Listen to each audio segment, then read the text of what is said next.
Welcome back to our daily Hathor transmission. This is Layla Rose. Oh boy, do we have a subject today. The law of octaves and chaos magic. And the reason why I want to talk about this is I'm actually going through one of the phases of this universal law of creation. It's been 3 days that I don't have power. So I'm actually recording this with my phone. And it's freezing cold here. There was freezing rain and it completely broke down the power grid. And I'm stranded because the phone service doesn't work as well. So it's kind of, I wouldn't say the apocalypse, but, it kind of feels like it, right? It's temporary though. And it's actually part of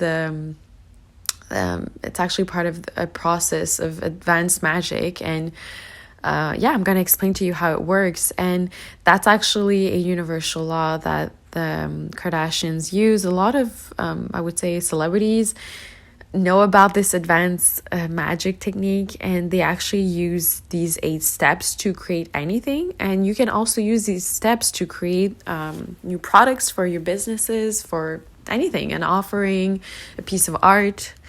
So there are 8 notes, right? 8 octaves. So we have do, re, mi, fa, sol, la, si, do, right?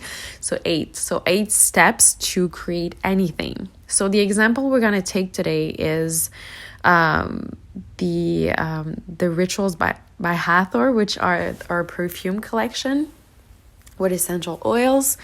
And so I'm actually going through the process of birthing this project, I would say, that's connected to the Hathor Mystery School, even though it's a bit different, but it's still connected, obviously. And so when you look here at all the steps, okay, when you have an offer or anything you want to create, these are the 8 steps that you want to take. So what's important? So the first step here, and that's just a specific example, obviously, but you can use it for anything. The first thing usually is imagining the product, imagining anything. And that's usually your soul or higher self giving us a bit of an insight, right? But our higher self and source just, they only give you the solution. They show you the way, but you have to take the action. You have to, push through it and be consistent. They only show you the way. So usually when you start imagining your product, that's the first step, right? It's your soul wanting to bring something in the physical realm. So Ray, the second step is usually when we start thinking, okay, how can this offer or product can answer, or can bring a solution to the masses, right? So that's when we have to kind of look up and see, how we can fulfill a need. And so is usually when we start preparing the marketing, right? We start thinking about a name, that's when the name Rituals by Hathor came through me. I was like, yes, that's it. And I was, playing with the logo and the colors, and that's just something that I love doing as well.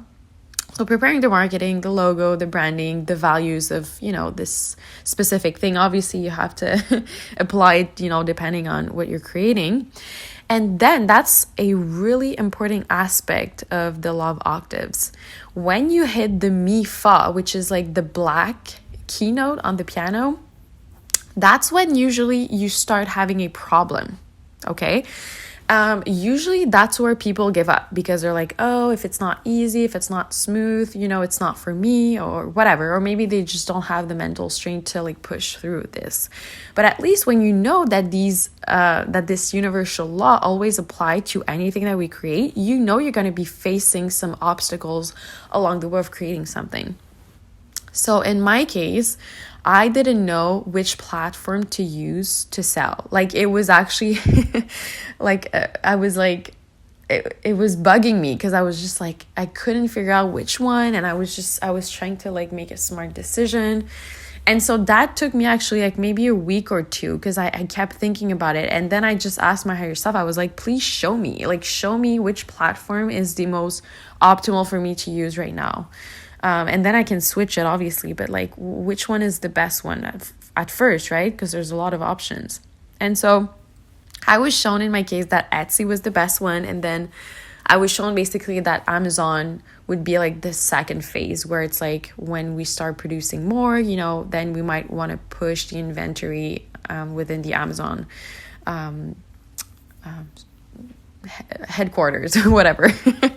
And so, but see, like that's usually a moment where, people kind of get confused. Sometimes you have to change the name. We've seen it with the Kardashians, even with Skims.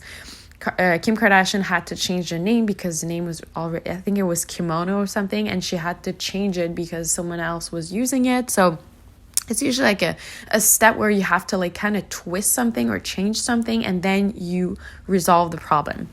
And then FA is, in this case, the market research, right? Making sure that, that we have the right pricing, like all the, I wouldn't say boring, but like the more practical things. Like I'm an artist, so I love when, I have to like create and like have this vision. But like obviously all these things are, I wouldn't say boring, but it's just, it's just the more practical aspect of it, right? And then soul is making the product, so creating it. And then la, we have production, which is more like not just making one product, but making like a batch. So that's what I did. I created this handmade batch. And then C, which is, that's when I started having a customer wait list. So I created this customer wait list so I would be able to send an email to everybody who's interested about this kind of product. And then C, dough, is actually where I am right now.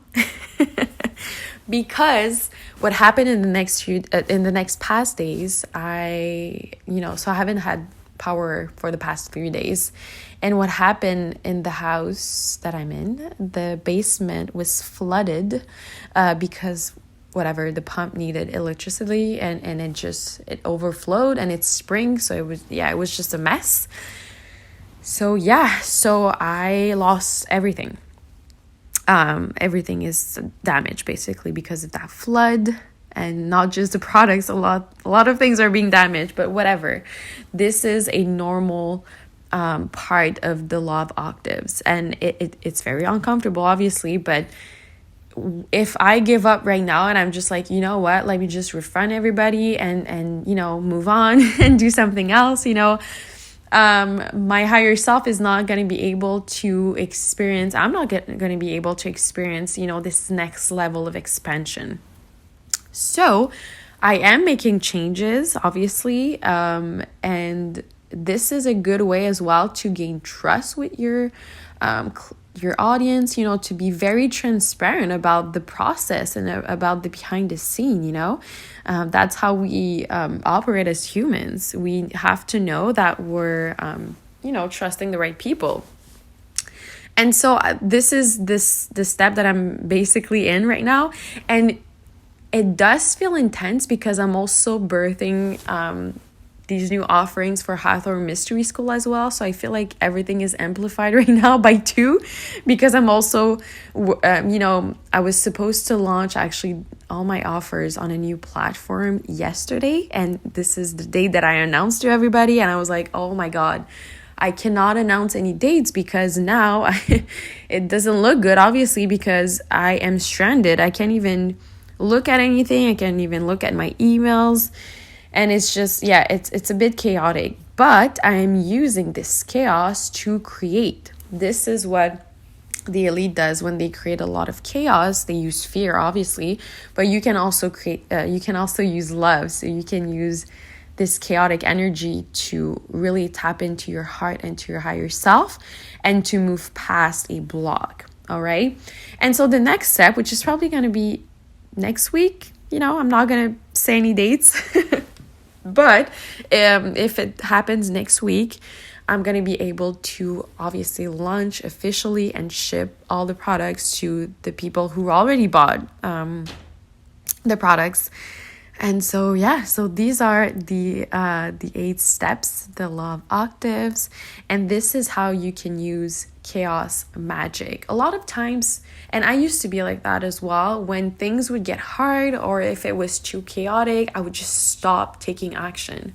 I would just be like, you know what, let me put this on the back burner. Let me just, put it on standby and do something else. But knowing these steps, now I know that these obstacles are normal. Wow, that's actually crazy. As I was speaking, the power is on again now. So yeah, so I have power now. So I'm going to be able to upload this episode soon. But yeah, I feel like that's actually a sign. It's like when we actually surrender to the moment and we don't get too caught up into the negative. And obviously having a power outage is not fun, especially when it's winter and it's cold. But yeah, I've been trying to work with my breath, do a lot of breath work exercises, the Wim Hof technique as well, to really stay grounded. I'm not spiritually bypassing anything and be like la la la rainbows and unicorns. Like, no, I'm still anchored into this reality, but I'm not being controlled by my emotions, especially as a Cancer. I'm not being controlled by, these moods. So at least I'm able to actually move forward. So I actually take it as a sign that I'm making this episode and the power comes back on. So yeah, hopefully you like this episode. Let me know what you think, and I'll see you tomorrow for the next Daily Hathor transmission.